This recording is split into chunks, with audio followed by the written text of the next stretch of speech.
दोस्तों, जब भी मेरे कोलीग्स जो कि न्यूली न्यूली स्टॉक इन्वेस्टिंग में एंटर हो रहे होते हैं, उनसे डिबेट हो रही हो, तो मैं उनको एक बात हमेशा ये कहता हूँ कि पैसा कमाना जितना मुश्किल है ना, उसको गँवा देना उतना ही आसान है। डिफरेंट ग्रुप्स में मोस्टली बात हो रही होती है, और जब स्टॉक्स रिलेटेड बात हो रही हो तो फातिमा फर्टिलाइज़र का नाम आए, तो मोस्टली लोगों को मैंने यही कहते हुए सुना है कि जी, फातिमा फर्टिलाइज़र एक अच्छी कंपनी है, मार्केट पोजीशन भी इसकी अच्छी है, डिविडेंड भी दे रही है, तो भाई इसमें अच्छा। तो मैं उनको सिर्फ़ एक चीज़ कहता था कि भाई, मार्केट में हमेशा धोखा ना एक अच्छी पैकेजिंग में आता है। दूसरों इन्वेस्टर्स की तरह शुरू-शुरू में मुझे भी इतना नॉलेज नहीं होता था, और नॉलेज लेना शुरू किया तो बस ईपीएस देखा ऊपर जा रहा है, प्रॉफ़िट देखा ऊपर जा रहा है, तो चलो जी बाय कर लिया। यही सोचते हुए कि ये कंपनी अच्छी परफ़ॉर्म कर रही है। लेकिन काफ़ी लॉसेस के बाद थोड़ा-सा नॉलेज और गेन किया, तो मैंने उन क्रैक्स को देखना शुरू कर दिया कि जो कि हमारे लॉन्ग टर्म इन्वेस्टमेंट पे काफ़ी असर डाल रही होती है। तो दोस्तों, आज हम फातिमा फर्टिलाइज़र के वही क्रैक्स को देखेंगे।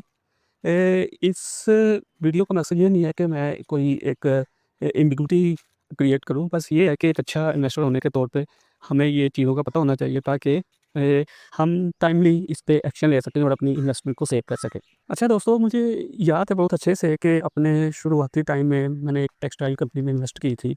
मैं सिर्फ़ उनकी प्रॉफ़िट एंड लॉस स्टेटमेंट पे नज़र रखता था, उनका रेवेन्यू ऊपर गया, प्रॉफ़िट ऊपर गया, ये सब चीज़ें होती हैं, तो बस जी ठीक है जी, बाय कर लिया, दूसरे इन्वेस्टर्स की तरह।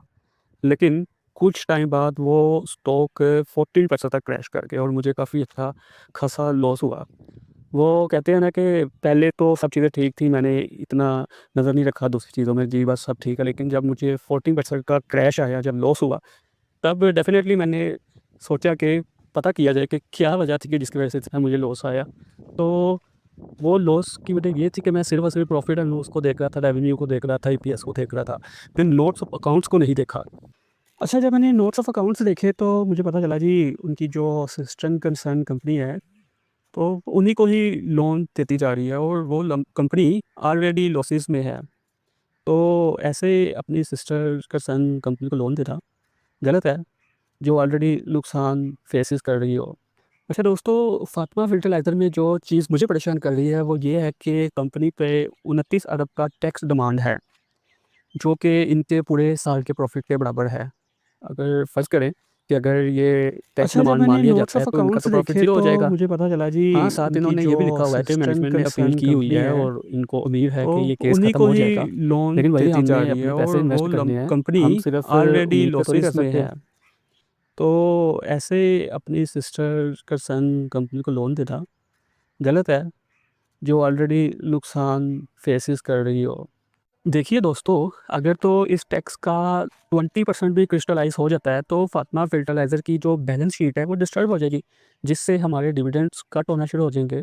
आपने इन्वेस्ट किया हुआ है, अच्छी चीज़ है, अच्छी कंपनी है, लेकिन आपको फातिमा टैक्स डिपार्टमेंट के केस पे नज़र रखने की ज़रूरत है कि जैसे ही टैक्स डिपार्टमेंट फातिमा फर्टिलाइज़र के अगेंस्ट केस जीत जाता है, तो आपको फ़ौरन से अपनी इन्वेस्टमेंट को रीप्लान करने की ज़रूरत होगी।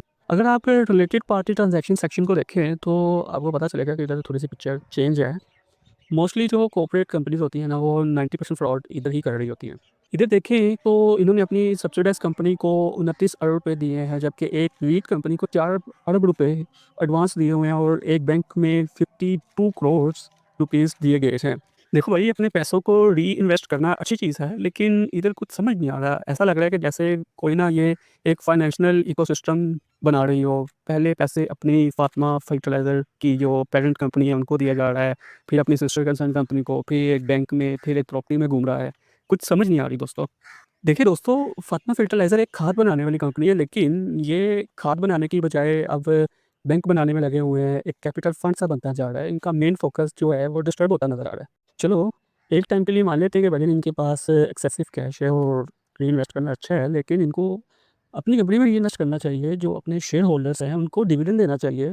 ये ऐसे क्यों एक ट्रस्ट कंपनी को लोन देती जा रही है? इधर तो देखने से ऐसे लग रहा है कि जैसे कंपनी अपनी पब्लिक शेयर होल्डर की बजाय ना अपनी ग्रुप कंपनीज़ की सर्विस करने में लगी हुई है। चलिए, अब प्रॉफ़िट एंड लॉस की बात कर लेते हैं। आपने मेरी पिछली वीडियो में तो देखा होगा भी, इनका जो प्रॉफ़िट है वो 27% से इंक्रीज़ हुआ, और बड़ी अच्छी पैकेजिंग भी है और अच्छा लग भी रहा है देखने में। आप भी इनकी जो प्रॉफ़िट लॉस स्टेटमेंट है उसको जाके थोड़ा-सा डीपली देखें, तो पता चलेगा जी इनकी जो मेन बिज़नेस है यानी कि खाद बनाने का जो बिज़नेस है, उधर से जो उनका प्रॉफ़िट है वो 5.6% तक नीचे गया है। और इनकी जो अदर इनकम्स हैं, जहाँ इन्होंने इन्वेस्ट किया हुआ है, वहाँ पे 96% तक का गेन आया है। और इसी अदर इनकम की वजह से ही इनके प्रॉफ़िट में 27% का ग्रोथ शो हो रही है। वहीं इनकी अदर इनकम का जो बड़ा हिस्सा है ना, वो स्टॉक मार्केट में इन्वेस्टमेंट से आ रहा है। देखें भाई, इधर तो खाद बनाने वाली कंपनी स्टॉक मार्केट पे डिपेंडेड है। अगर तो प्रॉफ़िट स्टॉक मार्केट ऊपर या नीचे जाती है, तो इनका प्रॉफ़िट तो उसी तरह से इफ़ेक्ट होगा, लेकिन उनके जो खर्चे हैं, जो एक्सपेंस हैं, वो कम ही होंगे। देखिए भाई, हम एक खाद बनाने वाली कंपनी खरीद रहे हैं, हम एक मैन्युफैक्चरिंग कंपनी में पैसे लगा रहे हैं, कोई म्यूचुअल फंड में नहीं लगा रहे। और दोस्तों, मेरा मतलब ये नहीं है कि मैं कोई एक इमरजेंसी सिचुएशन क्रिएट करूँ, लेकिन एक अवेयरनेस क्रिएट करना है ताकि आपको पता हो और एक अच्छा और बेहतर टाइमली डिसीजन ले लें आप। इसके अलावा जो एक और चीज़ पर आपने नज़र रखनी है और इसको क्लोज़ली मॉनिटर करना है, वो है इनका 37.8 अरब रुपए का लॉन्ग टर्म लोन है, जो कि इनको अगले 12 महीनों में रिटर्न करना है। अगर देखा जाए कि भई हमने एक घर लिया हो लोन पे 20 साल के लिए और बैंक कहे कि नहीं भाई, मुझे ये आपने अगले 12 महीनों में पैसे रिटर्न कर दिए हैं, तो डेफ़िनेटली एक प्रेशर क्रिएट होगा आप पर भी इतनी बड़ी अमाउंट वापस करना। नो डाउट इनका जो करंट रेशियो है वो बहुत अच्छा है, 1.47 है, अच्छा है, लेकिन हमें तो एक स्मार्ट इन्वेस्टर्स हैं, तो हमें इन चीज़ों पे तो नज़र रखनी है भाई। अच्छा दोस्तों, इसका ये बिल्कुल मतलब नहीं है कि भैया ये कंपनी अच्छी नहीं है, इनकी की जो कोर बिज़नेस है, जो बुनियाद है, जो खाद बनाने का कारोबार है, वो मज़बूत नहीं है। अच्छी कंपनी है भाई, डिविडेंड भी दे रही है, कैश भी जनरेट करती है, लेकिन इन्वेस्टमेंट करने के बाद आपको ये चीज़ों पे नज़र रखने की ज़रूरत है, ताकि आप अपनी इन्वेस्टमेंट को बेहतर तरीके से ग्रो कर सकें। भइयों, इन्वेस्टमेंट का मतलब ये नहीं है कि भई आप उठो और डिफरेंट ग्रुप्स या अपने कलीग से ये पूछना शुरू कर दो, जी वो स्टॉक्स बताओ जो कि आपकी इन्वेस्टमेंट को 10 गुना ज़्यादा कर दें जल्दी से। लेकिन भाई इन्वेस्टमेंट का मतलब ये है कि आप अपने पैसों को ज़्यादा देर तक सेव कर सकें, ज़िंदा रख सकें और उनको कंपाउंड कर सकें। भैया जितना ज़्यादा आप अपने पैसों को सेव करेंगे, कंपाउंड करेंगे, उतना ही ज़्यादा आपकी इन्वेस्टमेंट ग्रो करेगी। इसीलिए सिर्फ़ और सिर्फ़ ये सोच के या कोई एनुअल रिपोर्ट आप ओपन करें और एक बड़ी-सी फैक्ट्री की तस्वीर देखें और बड़ी जी एक अच्छी तरीके से उन्होंने प्रेज़ेंट की हुई है और इनका प्रोडक्ट अच्छा है देख के सिर्फ़ आप इन्वेस्टमेंट ना करें, बल्कि उसकी एक प्रॉपर स्टडी करें, उसकी एक अच्छे से प्रॉफ़िट एंड लॉस हर चीज़ को डीपली एनालिसिस करें, क्योंकि ये आपकी ही इन्वेस्टमेंट का सवाल है, आपके पैसे लगने हैं इस पे।